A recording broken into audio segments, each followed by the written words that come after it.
Zachary Jameson pushed open the door to his smokehouse, expecting to find the same empty racks he had left behind 3 weeks ago. But instead, the rich smell of cured venison and salted pork hit him like a physical wall, and he froze in the doorway with his pack still slung over one shoulder, staring at rows upon rows of meat hanging from every available hook. His breath caught in his throat as he stepped inside, boots scuffing against the dirt floor.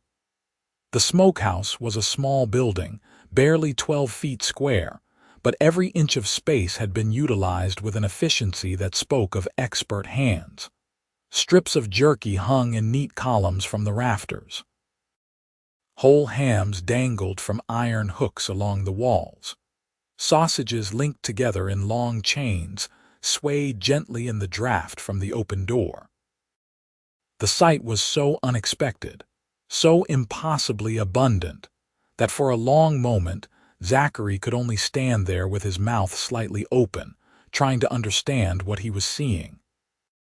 He had left his homestead 3 weeks ago with nothing in his smokehouse but cobwebs and the lingering scent of last year's failed harvest. His traps had been empty for months. The deer had moved to better feeding grounds after the harsh spring, and his vegetable garden had barely produced enough to keep him fed through summer, let alone provide surplus to trade for meat. He had made the journey to Fort Graymark out of desperation, hoping to find work that would pay enough to buy provisions before winter set in.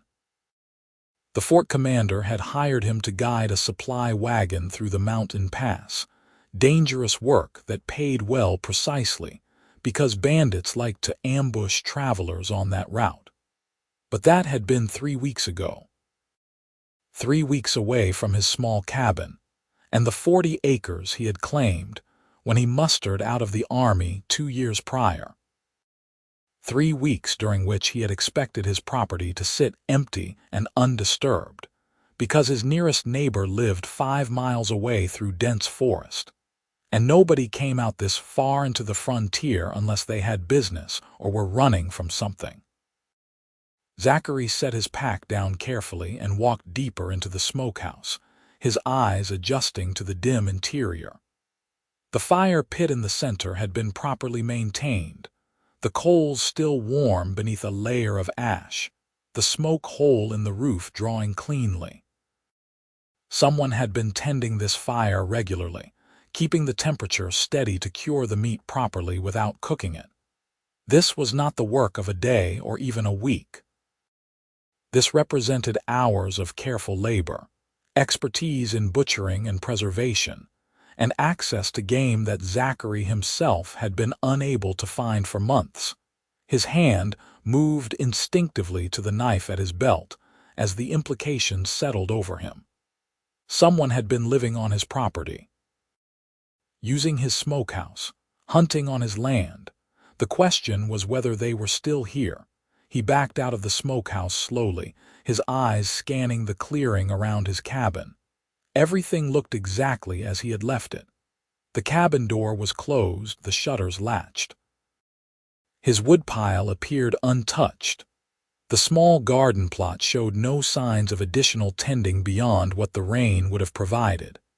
Even the path leading from the cabin to the smokehouse showed no obvious footprints, though the ground was hard-packed enough that tracks would not show easily. Zachary approached his cabin with the same caution he had learned during his 5 years in the border wars. He kept his weight balanced, ready to move in any direction. His hand stayed near his knife. When he reached the door, he tested the latch carefully and found it still locked from the outside, exactly as he had left it. That meant whoever had filled his smokehouse had not entered his home, which was something at least. He unlocked the door and pushed it open, checking the single room quickly. Everything was exactly where he had left it. His bedroll still lay against the far wall.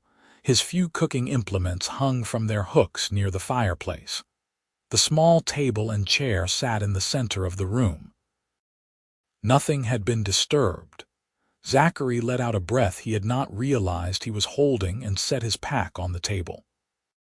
He had earned decent coin from the supply run, enough to buy himself through winter if he was careful, but if the meat in his smokehouse was actually his to keep, then he would not need to spend nearly as much as he had feared. The question was whether whoever had cured all that meat would come back expecting to claim it. The answer came 3 hours later, just as the sun was beginning to set behind the western mountains. Zachary was outside splitting firewood when he heard footsteps approaching through the forest. Not the careful, quiet footsteps of someone trying to sneak up on him, but the steady, unhurried pace of someone who had every right to be there. He set down his axe and turned toward the sound, his hand once again moving to his knife. The woman who emerged from the tree line was an orc. Zachary's first instinct was to draw his weapon, 5 years of military training overriding rational thought, but he forced himself to keep his hand still. This was not a battlefield. This was his property, and she was walking toward him openly, with no weapon drawn, carrying what looked like 2 dead rabbits slung over her shoulder. She was tall, easily 6 feet, with the broad shoulders and muscular build typical of her people. Her skin was the deep green of pine needles, marked here and there with old scars that spoke of a hard life. Her black hair had been pulled back into a practical braid that hung down to the middle of her back. She wore simple clothing, leather pants and a wool shirt that had seen better days, patched in several places but clean and well-maintained. Her tusks were small, barely protruding past her lower lip, and her ears came to definite points beneath her hair. She stopped about 20 feet away when she saw him standing there, and for a long moment they simply stared at each other. "You are back early," she said finally, her voice lower and rougher than a human woman's but perfectly clear. "I did not expect you for another week at least." Zachary found his voice with some effort. "You have been living on my property." "No," she shook her head slightly. "I have been using your smokehouse. I have been living in the forest. There is a difference." "Why?" The orc woman shifted the rabbits on her shoulder, and Zachary noticed that her hands were calloused and scarred, the hands of someone who worked with them constantly. "Because I needed somewhere to cure meat for winter, and your smokehouse was empty. Because I have been hunting these woods for 3 months, and you have not been using them. Because I thought it would be abandoned by now, that you had given up on your claim and moved back to wherever humans feel safe." There was no hostility in her voice, just a flat statement of facts as she saw them. Zachary felt his initial tension easing slightly, though he kept his guard up. "I was away working. I needed coin to make it through winter. And now you have returned to find your smokehouse full." She tilted her head slightly, studying him with eyes that were a startling amber color, almost gold in the fading light. "So we have a problem." "That depends." Zachary crossed his arms over his chest. "Are you planning to take all that meat when you leave?" The orc woman was quiet for a long moment, her expression unreadable. Then she walked forward slowly, closing the distance between them to about 10 feet before stopping again. Up close, Zachary could see that she was younger than he had first thought, probably close to his own age of 24. The scars on her arms were old, faded to pale lines against her green skin. "I cannot take it all," she said finally. "It is too much for one person to carry, and I have no cart, no horse. I was planning to cache most of it here and retrieve portions throughout the winter as I needed them." She paused, then added, "I was planning to leave you some as payment for the use of your smokehouse." "Some," Zachary repeated. "Half," the orc woman said. "I would have left you half. That seemed fair." Zachary looked at her for a long moment, trying to read her expression. In the army, he had fought against orc war bands on 3 separate occasions. They had been brutal, savage encounters, the kind that left men screaming in the night years afterward. But he had also learned, in the years since mustering out, that orc war bands were not the same as orc people. The raiders who attacked human settlements were exiles and outcasts, orcs who had been driven from their clans for crimes or madness and had nothing left to lose. The orcs who lived in their own territories were different, governed by complex honor codes that humans rarely understood. This woman standing before him had used his smokehouse without permission, but she had also maintained it properly, had planned to compensate him, and had just admitted her intentions openly when she could have simply fled into the forest and taken what she could carry. "What is your name?" he asked. She looked surprised by the question, her amber eyes widening slightly. "Grotha, Grotha." Zachary rolled the name around in his mouth, getting the feel of it. "I am Zachary. This is my land, my smokehouse, but I think we can reach an arrangement that does not require anyone to draw weapons." Grotha's shoulders relaxed slightly, a subtle shift that Zachary only noticed because he was watching her carefully. "What kind of arrangement?" "You clearly know how to hunt and cure meat better than I do. My traps have been empty for months, and I have not had the time or knowledge to preserve what little game I did catch." Zachary gestured toward the smokehouse. "If you did all that work yourself, then you have skills I need. So here is my proposal. You teach me how to hunt properly in these woods, how to cure and preserve meat the way you have, and in exchange, you can use my smokehouse and keep half of whatever we bring in together." Grotha stared at him as if he had just sprouted a second head. "You want to work with me? An orc?" "I want to survive the winter," Zachary said bluntly. "And right now you seem to be better at that than I am. Does it matter what color our skin is if we both eat? It will matter to other humans," Grotha said quietly. "If anyone learns you are working with an orc, they will not trade with you. They may drive you out. They may do worse." Zachary had thought of that already. Fort Greymark was 20 miles away through rough terrain, but traders did come through occasionally, and there was always the chance that other settlers would move into the area. If word got out that he was harboring an orc, he could lose everything he had worked for.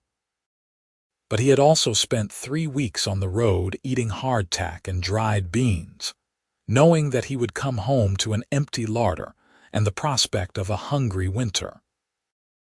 The sight of that smokehouse full of properly cured meat had been like a glimpse of salvation, and he was not about to turn it down because of prejudices he had never fully believed in anyway. "Then, we will be careful," he said. "You can continue staying in the forest if you prefer. We will work together when no one else is around. Come winter, half that meat is yours to take wherever you need to go." Grotha was quiet for so long that Zachary started to think she would refuse. Then she shifted the rabbits on her shoulder again and nodded once, a sharp, decisive movement. "I accept your terms, Zachary, but I have conditions." "What conditions?" "I will teach you to hunt, to trap, to cure meat properly. I will work with you to fill your stores for winter, but you will not ask me where I came from or why I am alone. You will not try to trade on my labor by telling others you have tamed an orc to work for you.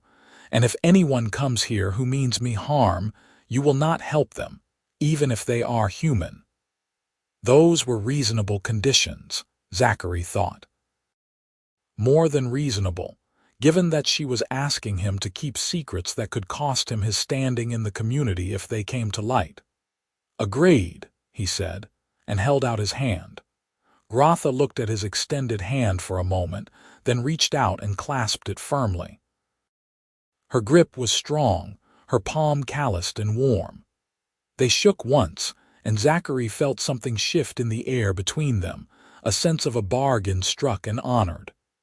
"I have rabbits for tonight," Grotha said, releasing his hand and hefting the game on her shoulder. "I will show you how to prepare them properly." That was how it began. Over the following days, Zachary learned more about hunting and survival than he had in 2 years of trying to manage on his own. Grotha proved to be an excellent teacher, patient and thorough, willing to demonstrate techniques multiple times until Zachary understood them properly. She showed him how to read game trails, how to identify the signs of deer and elk passing through, how to set snares that would actually catch something instead of just wasting cord. She taught him about the rhythms of the forest, how the animals moved with the seasons, where they bedded down during the day and where they came to drink at night. She showed him which plants could be used to mask human scent, which directions to approach from based on the wind, how to move through the underbrush without making the snapping, crackling sounds that would alert every creature within 100 yards. In the evenings, she demonstrated the art of butchering and preservation. Zachary had always simply hacked meat into rough chunks and tried to smoke it, usually ending up with pieces that were either undercooked and rotting or overdone and tough as leather. Grotha showed him the proper way to cut along the muscle groups, how to trim fat without wasting meat, how to salt and season the pieces before hanging them, how to maintain the right temperature and smoke density to cure rather than cook. "Your people waste so much," she said one evening as they worked together in the smokehouse, hanging strips of venison from a doe Zachary had actually managed to shoot himself that morning. "You think meat is meat, that it does not matter how you treat it. But every animal gives its life to feed you. You honor that by using every part properly." Zachary watched as she demonstrated the proper spacing for the strips, leaving enough room for smoke to circulate around each piece. "And your people do this better." "My people do not have the luxury of waste," Grotha said. "We live in the harsh lands where game is scarce and winter is long. Every bit of food must last, must be preserved correctly, or families starve." She glanced at him, her amber eyes reflecting the firelight. "That is why I am good at this." I had to be. It was the closest she had come to talking about her past, and Zachary did not push for more. They had an agreement, and he intended to honor it. As the days turned into weeks, they fell into a comfortable rhythm. Zachary would wake before dawn and meet Grotha at the edge of the clearing. They would head into the forest together, checking trap lines and hunting for whatever game they could find. When they made a kill, they would work together to bring it back, butcher it properly, and prepare it for smoking. In the afternoons, while the meat cured, Zachary would work on other tasks around his homestead, cutting firewood and repairing fences and winterizing his cabin, and Grotha would disappear back into the forest to tend to whatever camp she had made for herself there. She never invited him to see where she stayed, and he never asked. But as the weeks passed and autumn began to give way to early winter, Zachary found himself looking forward to their time together more than was probably wise. Grotha was good company once she warmed up enough to actually talk beyond simple instructions. She had a dry sense of humor that caught him off guard sometimes, making comments about his hunting form or tracking skills that were clearly teasing rather than critical. She knew an enormous amount about the natural world, could identify every plant and animal they encountered, could predict weather changes by the behavior of birds and insects. And she was beautiful, though Zachary tried not to think about that too much. It was not beauty in the way human women were beautiful. Grotha's features were too strong, too angular, her jaw too pronounced and her tusks too visible when she spoke. But there was something compelling about her nonetheless, about the way she moved with perfect confidence through the forest, about the focus in her eyes when she was working, about the rare smiles that occasionally crossed her face when she was pleased with a successful hunt. Zachary was not fool enough to think she felt the same way. To her, he was probably just a convenient arrangement, a human who happened to have resources she needed, and was willing to share them in exchange for knowledge. When winter came and the smokehouse was full, she would take her half of the meat and disappear back into whatever life she had been living before she found his property. The thought bothered him more than it should have. The first snow came in mid-November, a light dusting that melted by afternoon but signaled that heavier weather was coming soon. Zachary and Grotha had been working together for almost 2 months by then, and the smokehouse was nearly full, packed with enough cured meat to feed both of them comfortably through even a harsh winter. They were checking the last of the trap lines that morning when Grotha suddenly held up a hand, stopping Zachary in his tracks. He froze immediately, hand moving to the bow slung across his back, thinking she had spotted game. But Grotha was not looking at the forest. She was looking back the way they had come, her head tilted slightly, listening to something Zachary could not hear. "What is it?" he whispered. "Someone is at your cabin," Grotha said quietly. "2 people, maybe 3. They arrived a few minutes ago." Zachary strained his ears but could hear nothing except the usual sounds of the forest. "How can you tell?" "Smoke from a fire. Your cabin was cold when we left. Now there is smoke rising." She pointed, and Zachary followed her gesture to see a thin gray column rising above the trees in the direction of his homestead. "And I can smell horses." Zachary cursed under his breath. He was not expecting visitors. An unannounced company this far into the frontier was rarely good news. "I need to go back," Grotha nodded. "I will stay here." "No."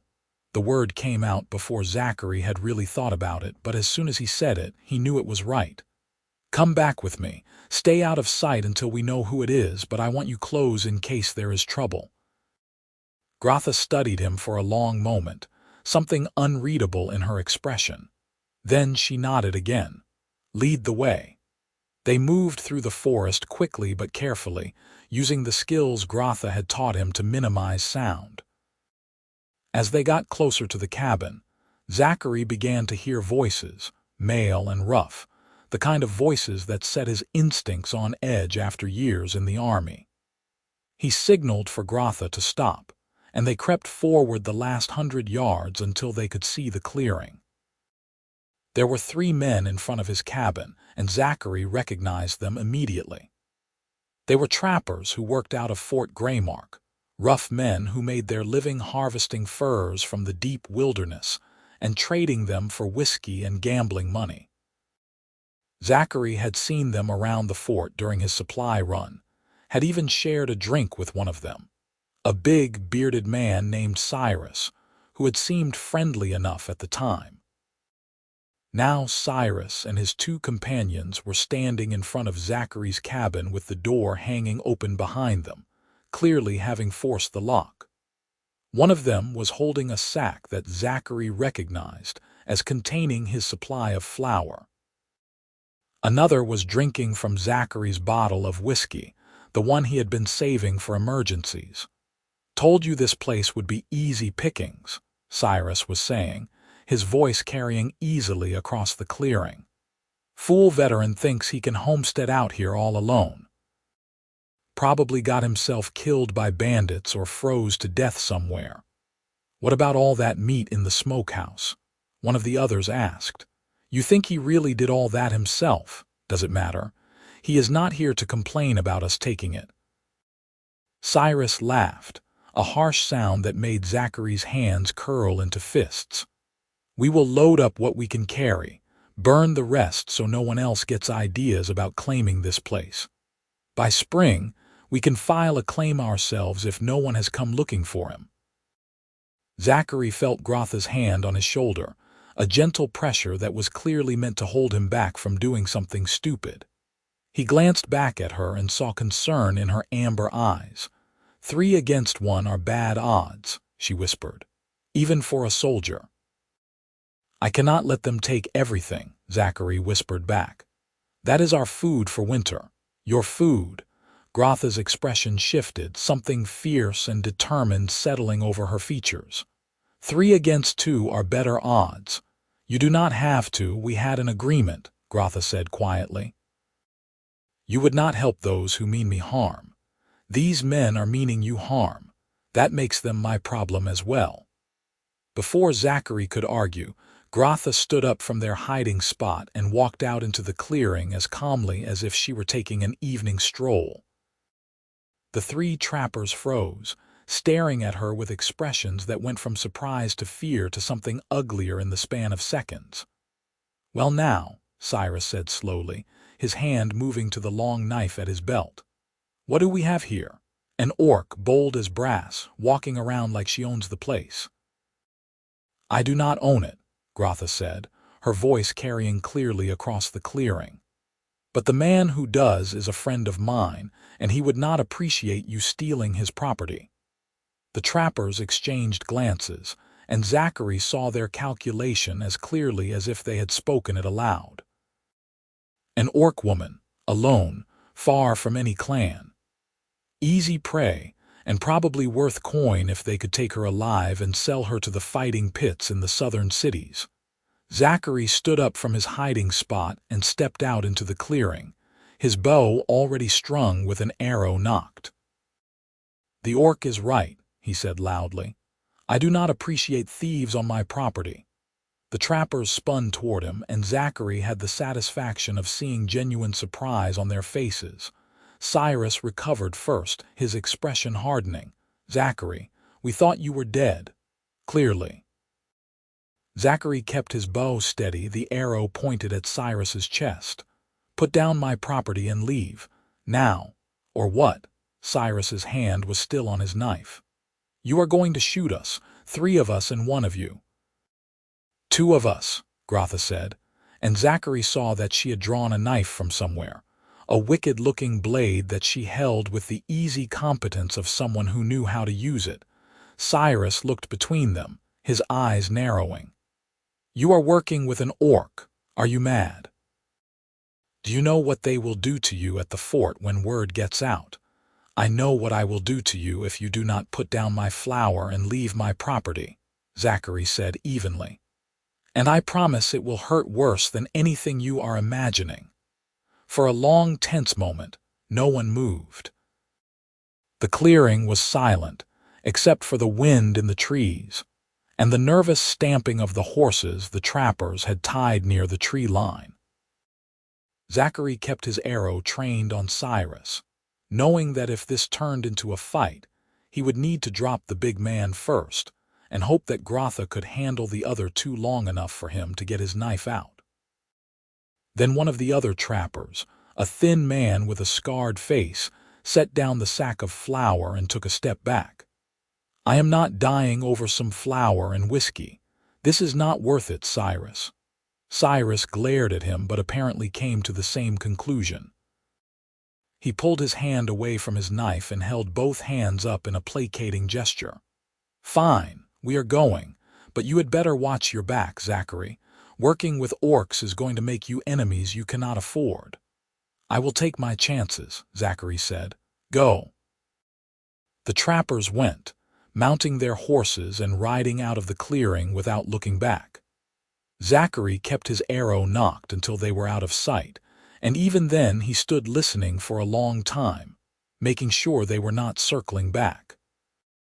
Finally, he lowered his bow and turned to find Grotha watching him with an expression he could not quite read.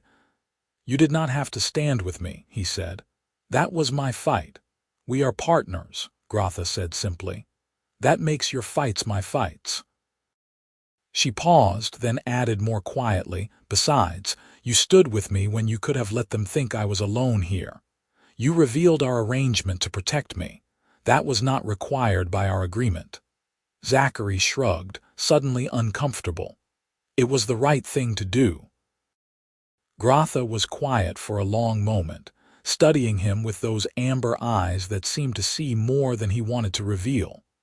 Then she walked over to where the trappers had dropped the sack of flour and picked it up, brushing dirt off the fabric. "We should check the cabin," she said. "Make sure they did not damage anything important." The cabin had been ransacked, but not seriously damaged. The trappers had gone through his belongings looking for valuables, but Zachary did not own much worth stealing, and they had not had time to do any real destruction before Grotha and Zachary arrived. Together they put everything back in order, and Zachary replaced the lock on his door with a heavier one he had been meaning to install anyway. That night, as the sun set and the temperature dropped, Zachary built up the fire in his cabin and made a simple stew from dried vegetables, and a bit of the rabbit they had caught the day before. He was surprised when Grotha did not immediately disappear into the forest as she usually did in the evenings. "Can I ask you something?" she said, settling down on the floor near the fireplace, her back against the wall. "Of course. Why did you really make the arrangement with me?" "The truth, not the practical reasons you gave before." Zachary considered the question while he stirred the stew. "I told you the truth. I needed help surviving the winter."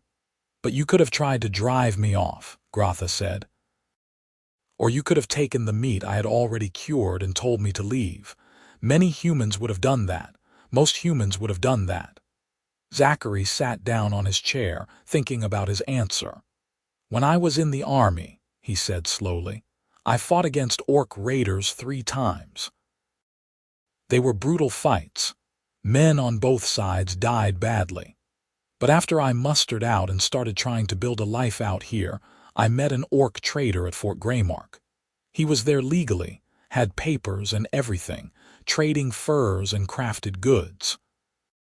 Some of the humans at the fort treated him terribly, called him names, refused to do business with him even though his goods were better quality and cheaper than what the human traders offered." He paused, remembering the quiet dignity with which the orc trader had endured the insults, how he had simply packed up his goods at the end of the day and left without complaint. "I realized then that I had spent 5 years fighting orc raiders, but I did not actually know anything about orcs as people. The raiders were criminals and exiles. They did not represent everyone. And I started thinking that maybe a lot of the hatred between our peoples was based on ignorance and fear rather than reality." Zachary met Grotha's eyes across the fire. "So when you appeared and offered a fair exchange, I saw no reason to refuse just because your skin is green instead of pale." Grotha was quiet for a long time, her expression thoughtful. The firelight played across her features, casting shadows that emphasized the strong lines of her jaw and the curve of her tusks. "You are unusual for a human," she said finally. "Most of your people do not think that way." "Are you unusual for an orc?" Zachary asked. A faint smile crossed Grotha's face there and gone in an instant. "Yes, very unusual, which is why I am here alone instead of with my clan." Zachary wanted to ask more, but he remembered their agreement, no questions about her past. Instead, he ladled stew into 2 wooden bowls and handed one to her. "Stay tonight," he said. "The temperature is dropping fast and there is going to be heavy snow before morning. You can have the bedroll. I will sleep by the fire." Grotha looked at him for a long moment, and Zachary wondered if he had overstepped. Then she accepted the bowl of stew and nodded once. "Thank you," she said quietly. That night, as snow began to fall outside and the wind howled around the cabin, Zachary lay by the fire and listened to Grotha's breathing deepen into sleep. He found himself thinking about the way she had walked out into the clearing that afternoon, putting herself at risk to stand with him. The way she had looked at him when he revealed their partnership to the trappers. He was in trouble, Zachary realized. The kind of trouble that had nothing to do with thieves or winter weather, and everything to do with the way his heart beat faster when Grotha smiled. The snow that had started that night continued on and off for 3 days, dumping nearly 2 feet of white powder across the forest, and transforming the landscape into something from a winter tale. Zachary and Grotha were trapped in the cabin together, unable to work on the trap lines or do much of anything except keep the fire going and make sure the smokehouse stayed at the right temperature. Being confined in close quarters could have been awkward, but instead Zachary found it surprisingly comfortable. Grotha proved to be easy company, content to sit quietly when there was nothing to say but willing to talk when the mood struck. She taught him a dice game her people played, using carved bone pieces she carried in a pouch at her belt. She told him stories about the deep wilderness, about creatures he had never heard of, about the strange and beautiful places that existed in the far corners of the world. In turn, Zachary found himself talking about his time in the army, about the friends he had lost, and the reasons he had chosen to muster out and try to build a different life. He told her about his childhood in a small farming village, about parents who had died of fever when he was 16, about the loneliness he sometimes felt living out here with no one but himself for company. "You do not have to be alone," Grotha said on the second day as they sat by the fire watching snow fall past the window. "You could move closer to the fort, find a woman, build a family." "I could," Zachary agreed, "but I do not want to live in town. I like it out here. It is quiet, peaceful. No one telling me what to do or how to live." He glanced at her. "What about you? Do your people marry, have families?" Grotha was quiet for a moment. "Yes, orc clans are built around family units, mates and children all working together for the good of the group. But you are not with your clan." "No." Grotha's expression had closed off slightly, and Zachary knew he was approaching territory she did not want to discuss. But to his surprise, she continued after a moment. "I was exiled 2 years ago. I cannot go back." Zachary waited, not pushing, and after a long silence Grotha sighed and seemed to come to some decision. "My clan lives in the northern mountains, 3 weeks' travel from here. We are a small group, only about 50 individuals, but we hold territory that has been ours for generations. Our elders are traditional. They believe orcs should keep to themselves, that contact with humans only brings trouble." She paused, staring into the fire. "I disagreed, publicly, repeatedly. I argued that we could trade with humans, learn from them, build relationships that would benefit both our peoples. The elders warned me to stop speaking such things. I did not listen. So they exiled you." "So they exiled me," Grotha confirmed. 2 years ago they cast me out and told me never to return. I have been wandering ever since, moving from place to place, never staying anywhere long enough to put down roots." She looked at him, her amber eyes reflecting the firelight. "Until I found your empty smokehouse and thought perhaps I had found a place I could stay, at least for a winter." Zachary felt something tighten in his chest. "You can stay longer than a winter." Grotha smiled, but it was a sad expression. "Can I? The trappers who came here know about me now. They will talk. Soon everyone at Fort Greymark will know that you are harboring an orc. You will be shunned, Zachary, possibly driven out yourself. Is that really worth it for someone you have known only 2 months?" "Yes," Zachary said, and meant it absolutely. Grotha stared at him, something vulnerable and hopeful flickering across her face before she looked away. "You should not say such things." "Why not if they are true?" "Because it makes it harder to leave when spring comes." The words hung in the air between them, heavy with implications neither of them seemed ready to address directly.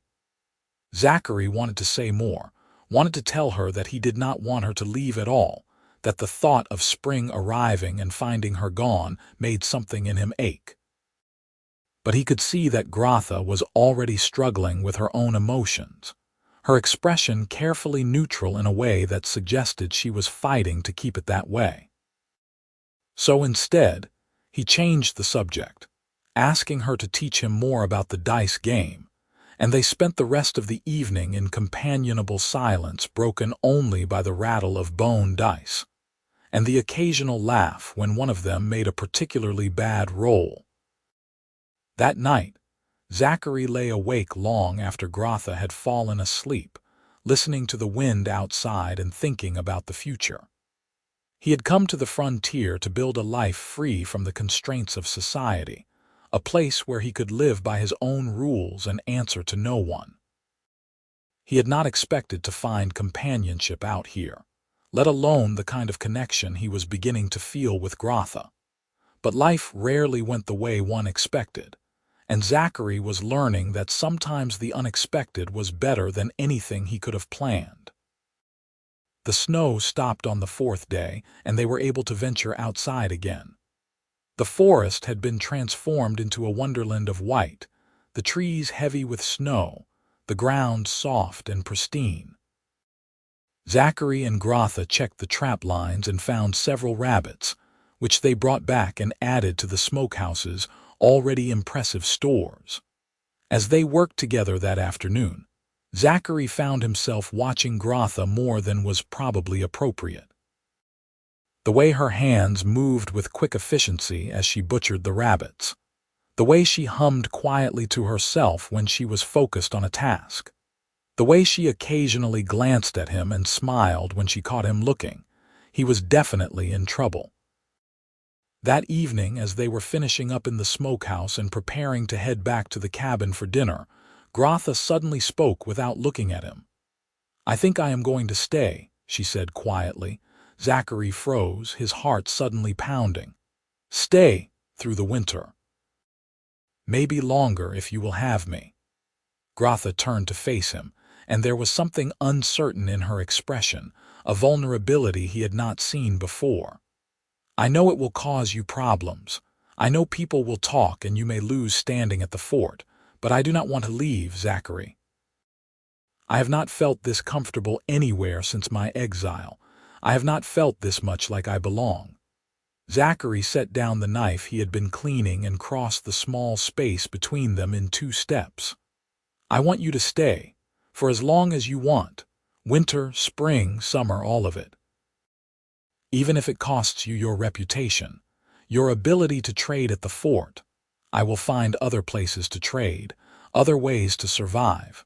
Grotha, Zachary hesitated, unsure how to put what he was feeling into words. "You have become important to me, more important than what other people think. I would rather be out here alone with you than back in civilization without you."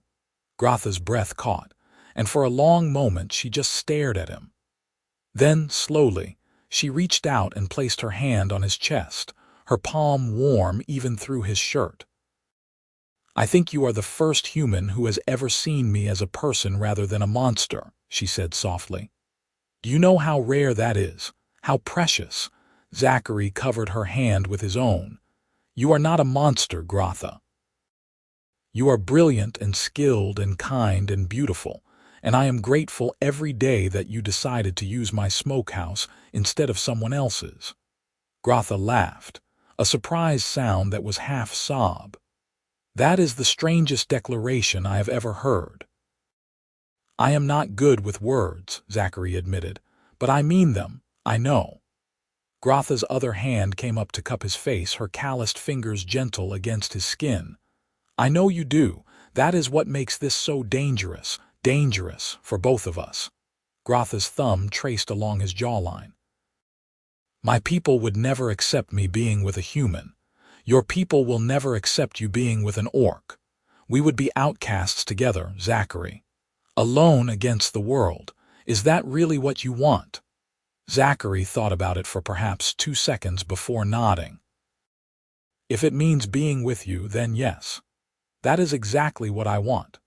Grotha's expression crumpled, and then she was kissing him, her lips firm and warm against his, one of her tusks pressing gently against his cheek. Zachary wrapped his arms around her and pulled her close, marveling at how perfectly she fit against him despite their differences. She was strong and solid and real, and she was kissing him like he was something precious, something worth holding on to. When they finally broke apart, both breathing hard, Grotha rested her forehead against his, "We are going to have a difficult road ahead of us," she said quietly. "I know. There will be people who try to hurt us, to separate us. I know. And you still want this." Zachary pulled back just enough to look into her amber eyes. "Grotha, I have wanted this since the day you walked out of those trees carrying rabbits and acting like you owned the place. I just did not realize it until recently." Grotha laughed again, and this time it was a sound of pure joy. "You are either very brave or very foolish." "Probably both," Zachary agreed. "But I have never been good at doing what other people expected of me anyway." They kissed again, slower this time, savoring it. When they finally headed back to the cabin, they were holding hands, and Zachary felt like something fundamental had shifted in his world. The future was uncertain, potentially dangerous, but for the first time since mustering out of the army, he felt like he was exactly where he was supposed to be. The winter that followed was the happiest Zachary could remember. He and Grotha fell into a partnership that went far beyond their initial agreement to share the smokehouse.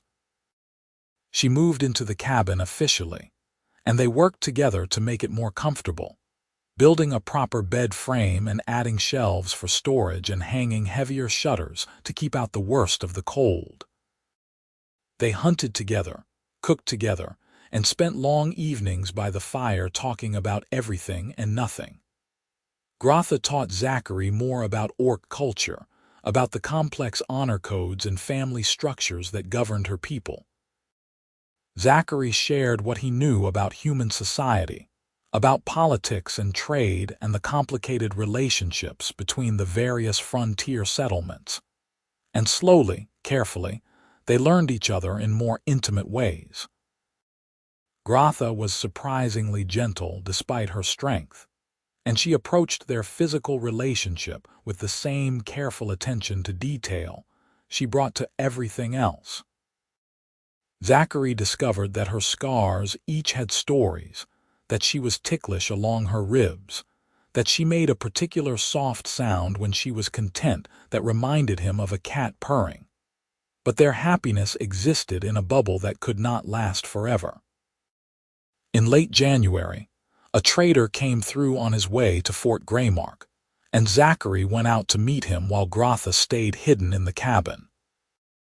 The trader had news from the fort, including the information that the 3 trappers who had tried to rob Zachary had been talking freely about the orc woman they had seen at his homestead. "People are asking questions," the trader said, eyeing Zachary with barely concealed curiosity. "Wanting to know if it is true, if you really are harboring an orc. The fort commander is not happy about it. He is saying it is dangerous, that it will encourage raids if orcs think humans are friendly." Zachary kept his expression neutral. "What I do on my own property is my business." "Maybe so," the trader agreed. "But you should know there is talk of sending a patrol out here, officially to check on your welfare but really to see if the stories are true."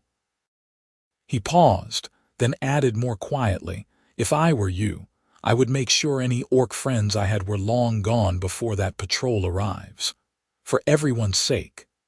After the trader left, Zachary went back to the cabin and told Grotha what he had learned. She listened without interruption, her expression growing more closed off with each word. "I should leave," she said when he finished, "before they come looking. If I am gone, you can deny everything, say the trappers were lying or mistaken." "No," Zachary said flatly. "Zachary, no," he repeated. "I am not hiding you like you are something to be ashamed of, and I am not letting them drive you away because they are too prejudiced to see past the color of your skin." Grotha stood up and paced to the window, staring out at the snow-covered forest. "What do you propose we do then? Fight off a patrol from Fort Greymark? That will only make things worse." Zachary had been thinking about this since the trader left, and he had come to a decision. "We leave, both of us. We pack up what we can carry, take our share of the meat from the smokehouse, and we head deeper into the frontier. Find a place even more remote than this, somewhere no one from the fort will bother to follow." Grotha turned to stare at him. "You would give up your claim? The home you have spent 2 years building?" "It is just land and a cabin," Zachary said. "I can build another cabin. I cannot replace you." Tears welled up in Grotha's amber eyes, and she crossed the room in 3 long strides to wrap her arms around him. "You would do that for me?" "I would do anything for you," Zachary said simply, and knew it was true. They spent the next week preparing for the journey. Zachary built a travois that could be pulled by hand, strong enough to carry supplies but light enough to manage through the forest. They packed dried meat, tools, blankets, and everything else they would need to survive while they searched for a new place to settle. Grotha used her knowledge of the wilderness to plan a route that would take them far from the established trade routes, deep into territory that even the fort rangers rarely patrolled. On the morning they were set to leave, Zachary took one last look at the cabin he had built with his own hands. It represented so much work, so many hopes for the future. Walking away from it hurt more than he had expected. But then Grotha took his hand and the pain faded. The cabin was just wood and stone. Home was wherever they were together. They traveled for 3 weeks, pushing deeper into the wilderness than Zachary had ever been. The terrain grew more rugged, the forest thicker, the signs of human habitation fewer and farther between. They saw deer and elk, wolves and foxes, but no other people. At night, they made camp in sheltered spots, building fires and sharing body heat under their blankets. It was hard travel, exhausting and sometimes dangerous, but Zachary would not have traded it for anything. Every day brought new challenges, new sights and new opportunities to work together and prove that their partnership could weather any storm. Finally, in mid-February, they found it. A valley tucked between 2 mountain ridges, sheltered from the worst of the winter winds, with a clear stream running through it and abundant signs of game. The south-facing slope would be perfect for a cabin, and there was a natural meadow that could be cleared for planting come spring. "This is it," Grotha said, standing in the center of the valley and turning slowly to take it all in. "This is where we build our home." Zachary came to stand beside her, slipping an arm around her waist. "Are you sure? It is even more remote than my old place. We will be truly alone out here." Grotha leaned into him, resting her head against his shoulder. "I have been alone for 2 years, but I am not alone anymore. I have you. That is all I need." They began building the next day. Working together, they felled trees and stripped logs. Using techniques Grotha had learned from her clan and methods Zachary had picked up in the army. The cabin they built was larger than Zachary's old one, with space for a real bedroom and a separate area for storage and working.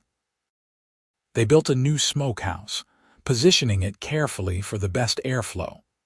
They dug a cold cellar and built a small barn that could be expanded later if they acquired livestock. The work was brutal, especially in the cold of late winter, but they pushed through it together. And as the cabin began to take shape, Zachary felt a sense of pride and accomplishment that far exceeded what he had felt building his first homestead. This was not just his home. It was theirs, built by both of them, a physical representation of their commitment to each other and to the life they were creating. By the time spring began to show its first tentative signs, the cabin was complete and livable. They had moved their supplies inside, set up the bed, and begun to make the place feel like a real home. The smokehouse was functional, ready to preserve whatever game they brought in. The cold cellar was stocked with the remainder of the dried meat from Zachary's old place, enough to last until they could hunt and forage in the spring abundance. One evening, as they sat outside the cabin watching the sunset paint the valley in shades of orange and gold, Grotha turned to Zachary with an expression that was both nervous and determined. "There is something I want to ask you," she said. "Anything," Zachary replied. Grotha took his hand, her fingers interlacing with his. "Among my people, when two individuals decide to commit to each other permanently, they perform a bonding ceremony. It is similar to human marriage, I think, but more personal. There are no priests or witnesses required, just the two people involved and the promises they make to each other." Zachary's heart began to beat faster. What kind of promises? To stand together through all hardships, to share resources and labor equally, to defend each other against all threats, to build a life and, if the gods allow, a family together. Grotha met his eyes, and there was something vulnerable in her expression. "I want to perform that ceremony with you, Zachary. I want to bond with you formally, to make official what we both already know in our hearts." Zachary felt like his chest might burst from the emotion welling up inside him. "Yes," he said, his voice rough. "Yes, absolutely, I want that too." Grotha's smile was brilliant, transforming her entire face. "Then we will do it tonight, under the stars, the way my people have always done." The ceremony was simple but profound. They stood together in the meadow near their cabin, the sky above them glittering with stars, and spoke the traditional orc bonding vows. Grotha had to translate some of it for Zachary, but the meaning was clear. They were promising to be partners in all things, to face whatever came together, to build a life that honored both of them. When the vows were complete, Grotha drew her knife and made a small cut on her palm, then did the same for Zachary. They pressed their palms together, letting their blood mingle, and Grotha spoke words in her native language that Zachary did not understand but felt in his soul. "It is done," she said finally, her voice thick with emotion. "We are bonded. By the laws of my people, you are my mate and I am yours." Zachary pulled her close and kissed her deeply, tasting salt from the tears running down both their faces. "My wife," he said against her lips. "My partner, my home." "My husband," Grotha replied. "My heart, my everything." They made love that night under the stars, on blankets spread in the meadow, with the whole valley silent and peaceful around them.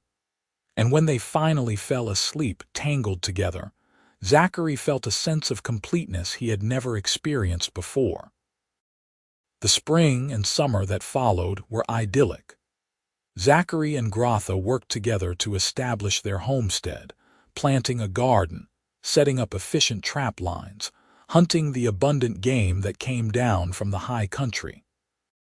They explored the valley and the surrounding mountains, finding a dozen beautiful spots that became special to them, places they would return to for picnics or simply to enjoy the view. Grotha taught Zachary more about her culture, sharing songs and stories from her childhood, teaching him words in her language. Zachary shared what he knew about farming and building, and together they created something that was neither fully human nor fully orc, but uniquely theirs. In late summer, a traveling orc clan passed through the region, and Grotha made cautious contact with them. They were not her original clan, but word of her exile had spread, and they knew who she was. To Zachary's surprise and relief, the clan leader was more curious than hostile about Grotha's bonding to a human. "The old ways are changing," the clan leader said, an older orc woman with gray streaking her black hair. "Many of us believe it is time for orcs and humans to find new ways to coexist. Your bonding is unusual, but perhaps it is also a path forward." The clan stayed for 3 days, camping in the meadow near Zachary and Grotha's cabin, and in that time Zachary learned more about orc culture than he had in all his months with Grotha. The orcs were wary of him at first, but Grotha's obvious happiness and the clear evidence of their successful partnership gradually won them over. By the time they left, Several of the younger orcs had expressed interest in visiting again, and the clan leader had invited Zachary and Grotha to come find them if they ever needed assistance. "You see," Grotha said as they watched the clan disappear into the forest. "Not all my people are closed-minded. Change is possible." Zachary wrapped his arms around her from behind, resting his chin on her shoulder. "You were right to believe that, even when it cost you everything. You were always right." As autumn arrived and they began preparing for their first winter together in the new valley, Zachary reflected on how much his life had changed in a single year. He had lost his first homestead, his standing at Fort Greymark, and any chance of a conventional life among human society. But he had gained something infinitely more valuable: a true partner, a deep and abiding love, and a home that felt more real than anything he had built alone. The smokehouse they had constructed together was filling up nicely with cured meat for the winter, a testament to their combined skills and hard work. Zachary looked at the full racks with satisfaction, remembering the shock of returning to his old cabin and finding the smokehouse packed with Grotha's work. That discovery had changed his life in ways he never could have imagined. One evening in late October, as the first serious snow of the season began to fall, Grotha approached Zachary with a particular expression he had learned to recognize as significant news. "I have something to tell you," she said, her hand moving unconsciously to her abdomen. Zachary's heart skipped. "Are you pregnant?" Grotha confirmed, and her smile was radiant. "I was not certain until today, but yes, we are going to have a child come spring." Zachary swept her up in his arms, spinning her around and laughing with pure joy. "A child, Grotha, that is wonderful." "That is incredible. You are happy then?" Grotha asked, though her own happiness was evident. "I know it will make our life even more complicated. A half-orc child will face prejudice from both our peoples." Zachary set her down gently and cupped her face in his hands.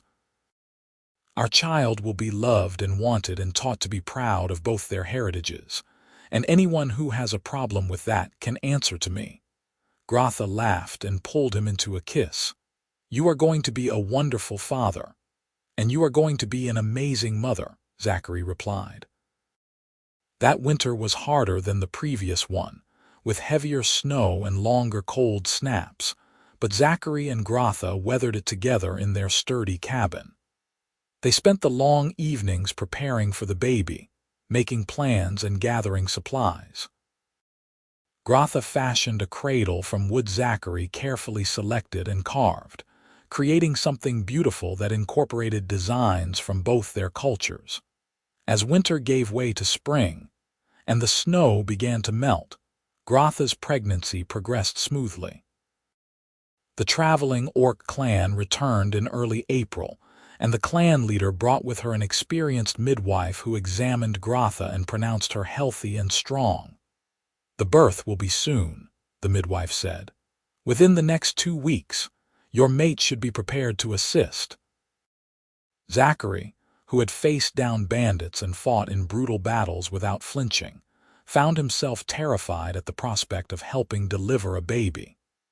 But when Grotha's labor began 3 days later, he pushed aside his fear and focused on doing whatever she needed. The labor was long and difficult, lasting through the night and into the next day. Zachary stayed by Grotha's side the entire time, holding her hand, wiping her forehead, speaking encouragement even when he was exhausted and frightened. And finally, as the sun reached its zenith on a beautiful spring day, their daughter was born. She was small but healthy, with green skin a shade lighter than Grotha's, tiny tusks just barely visible, and eyes that were already trying to focus on her parents' faces. Zachary held her for the first time and felt his heart expand with a love so fierce it was almost painful. "She is perfect," he whispered. "She is ours," Grotha said, her voice exhausted but full of joy. They named her Zara, a name that worked in both orc and human languages, and she became the center of their world.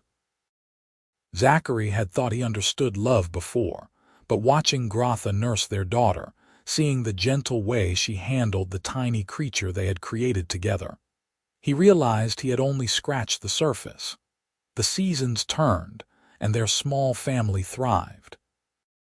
Zara grew strong and healthy, showing her mother's quick reflexes and her father's curious nature.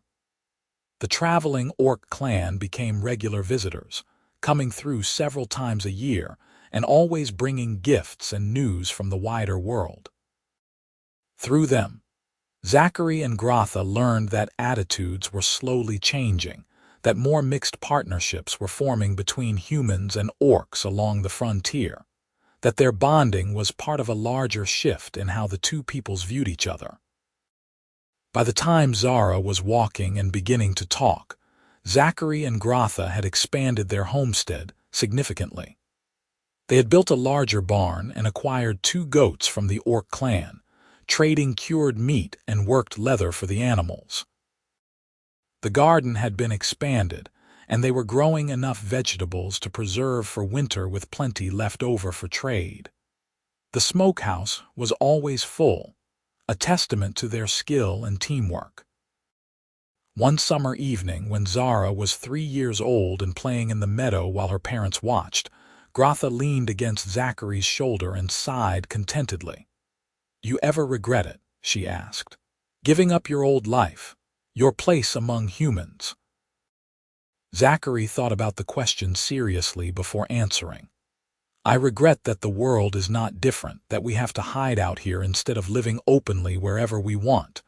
But I do not regret choosing you. I would make the same choice every single time, even though it has been hard."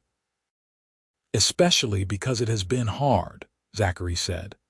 "Easy things are rarely worth having. You and Zara are worth everything I gave up and more." Grotha was quiet for a moment, watching their daughter chase butterflies through the tall grass. "I never thought I would have this," she said softly. "After my exile, I thought I would live alone forever, that I would never know what it felt like to have a family again. You gave me that, Zachary. You gave me everything I thought I had lost." Zachary kissed the top of her head. "You gave me a purpose. Before you, I was just surviving, going through the motions of building a life without really understanding why. Now every day has meaning. Every moment is precious because I am sharing it with you." They sat together as the sun set, watching their daughter play and listening to the sounds of the valley settling into evening. The smokehouse stood nearby, its sides weathered now but still solid, still full of the meat they had worked together to cure and preserve. It had all started with that smokehouse, Zachary thought. With coming home to find it packed full, with meeting the orc woman who had done the work and making the decision to offer partnership instead of conflict. Such a small decision in the moment. Such enormous consequences. As the stars began to appear overhead and Grotha called Zara in for dinner, Zachary reflected on the strange paths life could take. He had been a soldier, then a struggling homesteader, and now he was a husband and father living in a remote valley with his orc wife and half-orc daughter. It was not the life he had imagined for himself. It was better. That night, after Zara had been put to bed and the cabin was quiet, Zachary stood in the doorway looking out at the smokehouse silhouetted against the night sky. Grotha came to stand beside him, slipping her hand into his. "What are you thinking about?" she asked. "About the day I came home and found the smokehouse full," Zachary said. "About how different my life could have been if I had made a different choice that day, if I had driven you away or refused to work with you." "But you did not," Grotha said. "No," Zachary agreed. "I did not. And it was the best decision I ever made." Grotha smiled and pulled him back inside, shutting the door against the night. The smokehouse remained outside, full of meat for the winter as it always was now, a symbol of their partnership and the life they had built together.